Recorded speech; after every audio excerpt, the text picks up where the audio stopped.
Muy buenas noches, profesora. Eh, bueno, mi nombre es Marcelo Cortés y para poder finalizar ya con la última nota, yo voy a realizar la presentación o explicar quién fue Claudia Ruggerini.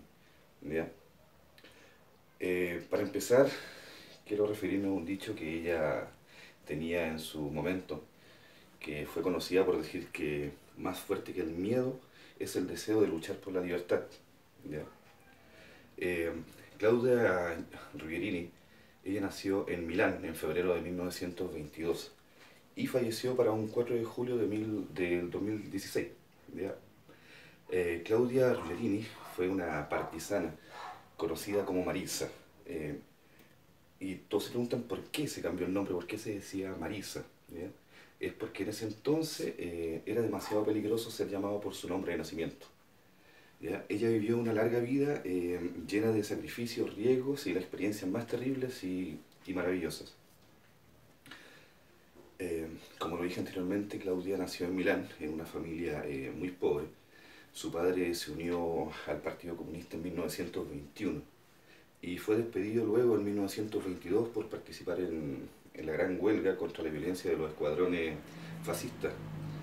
Su padre fue asesinado en 1934 por una patrulla fascista que lo había golpeado salvajemente. La misma Claudia presenció todo esto siendo prácticamente una niña. La madre de Claudia estaba trabajando como masajista y más tarde como una comerciante libre. De esta manera para poder ayudar a su familia a solventar sus gastos y poder salir adelante. Eh, Claudia una vez informó que ella fue capaz de realizar sus sueños gracias a todo el hincapié, a todas las ganas que le puso su madre. De ella copió su determinación, pero sobre todo a ella le atribuyó la inteligencia, ser abierta de mente y decía que ella era prácticamente su ejemplo de vida. Eh, También se dice que Claudia vivía en una época en que Italia, ya, su país de origen, era, era gobernado por un tirano, que en ese momento era Benito Mussolini, durante la dictadura de Mussolini. ¿Ya? Es como comparado con Augusto Pinochet, algo similar. Bueno, en ese entonces había ciertos libros y películas prohibidas que no se podían tocar en esa época, ni siquiera nombrar. Ya, la gente no podía expresar su opinión y no podía ni siquiera votar. Entonces Claudia era una convencida y creía en la libertad y decidió luchar contra este hombre con toda su fuerza. Así que se unió a un grupo de partisanos llamado el Partigiani en italiano, o rebeldes, que ellos apoyaban para poder derrocar a este dictador llamado Mussolini.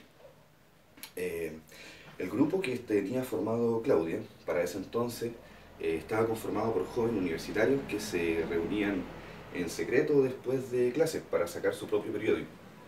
Y todos se preguntaban, pero ¿cómo podía difundir su mensaje si la policía de Mussolini estaba en todas partes? Entonces se dice que Claudia para ese entonces, siendo una mujer ultramente valiente, se dice que condujo su bicicleta de una ubicación secreta a otra durante casi 2 años para llevar periódicos y mensajes confidenciales. Y hasta que un día el régimen finalmente colapsó y la Radio Nacional, en ese entonces, anunció que Italia era una nación libre del fascismo y la gente inundó las calles para celebrarlo. Eh, Claudia, o también llamada Marisa, tenía una última misión en ese entonces.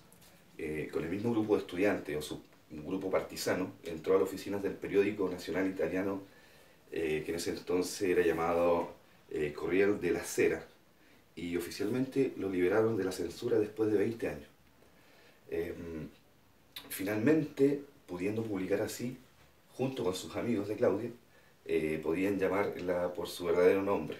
Por fin, yo creo que en ese entonces recién se pudo llamar a Claudia, no Marisa, sino que Claudia. Para entender un poco más de quiénes eran este grupo de jóvenes estudiantes universitarios, o que se hacían llamar los partisanos, ¿ya? Eh, Se puede explicar que fue la resistencia italiana, ¿ya? En italiano se decía Resistenza Italiana o Partigiana, quien fue un movimiento armado de oposición al fascismo y a las tropas de ocupación nazi instaladas en Italia durante la Segunda Guerra Mundial. Esta resistencia desarrolló una gran o una seguidilla de guerrillas tras el armisticio de Cassville. Esto fue en septiembre, el 8 de septiembre de 1943. Fue cuando Italia fue invadida por la Alemania nazi. Y este proceso finalizó en abril de 1945 con la rendición de las tropas alemanas. Se calcula que para ese entonces más de 300.000 personas participaron en la lucha armada de la resistencia, de las cuales 35.000 de ellas fueron mujeres. A una edad temprana, Claudia asistió a una escuela de párvulos, donde ahí se le descubrió que ella era realmente izquierda, ¿ya? Y tenía que ser corregida por la mano derecha, ¿ya? Mientras los profesores trataban de lograr esto, Claudia creía que era ahí donde comenzó su rebelión. Entonces, cuando comenzó Claudia su escuela secundaria, un profesor la dirigió a la humanidades y en una sesión recibió su diploma de enseñanza básica de estudio en ese entonces. Claudia, ya con 18 años de edad, comenzó a estudiar química industrial, pero para pronto se dio cuenta de que la química no representaba sus ideales, ni la siquiera de su grupo de amigos. Y fue entonces cuando en 1942 cambió su enfoque a la medicina y a la cirugía. Durante sus estudios, Claudia conoció a un grupo de estudiantes antifascistas y en julio de 1943 conoció a un abogado llamado Antonio de Ambrosio. Antonio en este momento era uno de los líderes más populares y respetados de la resistencia italiana.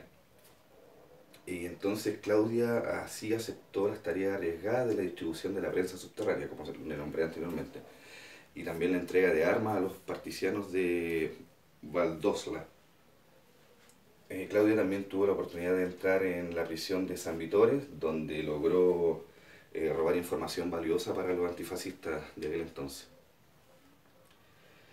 En relación a este periódico, a este periodo, perdón, de su vida, también le dio a Claudia la oportunidad de conocer a periodistas, pintores, escultores, arquitectos, músicos, críticos de arte, poetas, escritores, que se reunían clandestinamente durante la resistencia. Y luego de la liberación, en Milán hasta 1947, estas reuniones alentaron pensamientos creativos, apasionados, y de esta manera fue creando heraldos de una nueva cultura y nueva esperanza y planificación. Algunos de los que asistieron se hicieron amigos de Claudia, entre ellos fue en 1953, conoció a Pablo Picasso, y quien trató de convencerlo también con éxito de conocer la primera exposición importante de su trabajo en Milán. Luego, hacia los años 1947, Claudia reanudó el estudio de la medicina, poco después de conocer al profesor Bruno Noll, que más tarde se convirtió en su marido. Entonces, cuando Claudia, mientras asistía a la universidad, completó su tesis titulada La técnica del tratamiento psicoanalítico en la infancia, esto en 1949. Posterior a esto, Claudia se matriculó en la Universidad de Pavia con una especialidad en neuropsiquiatría y completó su curso de estudio hasta 1952.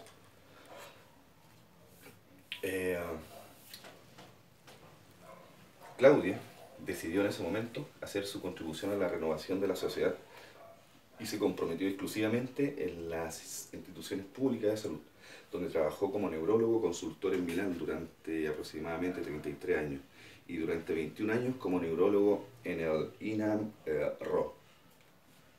Y para finalizar, se convirtió en jefa de neurología en el Hospital Pasirana RO. Durante esos años, como neuróloga, Claudia tuvo muchas oportunidades de aprender acerca de los niños reportados como problemáticos. En una entrevista realizada en el 2016, ella transmitió su experiencia con los niños durante ese tiempo. y decía que en la clínica estaba sola con el niño y sus parientes, hasta que la enfermera se lo... posterior a eso dice que también siempre eh, tuvo mucho temor al estar en esta especialidad, porque no se trata o sea, no se trataba de escuelas adecuadas para los niños que tienen un problema educativo cultural. Y entonces ella afirmaba que con esto ellos habían emprendido grandes peleas con algunos directores de la escuela, porque los niños no patológicos, para que los niños no patológicos se integran en las escuelas normales. Sin embargo, eh, ellos obtuvieron así excelentes resultados. En 1987, en el momento de su retiro y después de ser galardonado con el título de jefe emerito de neurología, Claudia regresó al hospital como voluntaria durante 10 años y siempre creyendo y con la convicción de que la profesión era un servicio a la comunidad. Eh, desafortunadamente, hay poco escrito en inglés o en español de Claudia, pero de lo que se recuerda sí, y de lo que hizo fruto todo su trabajo durante todo este tiempo como partisana, eh, Claudia inspiró un libro llamado Cuentos de Buenas noches para niñas rebeldes. Este libro cuenta en una serie de 2 libros infantiles, ya que están dirigidos para niñas entre 6 años en adelante, o para niños también. ¿Ya? Y cada uno de estos libros incluye 100 historias cortas sobre biografías de mujeres reales que pueden ser un modelo para la niñez o para formar mujeres de valor de hoy en día. Entonces, de esta manera finalizo lo que fue la vida, historia o biografía de Claudia. Muchas gracias.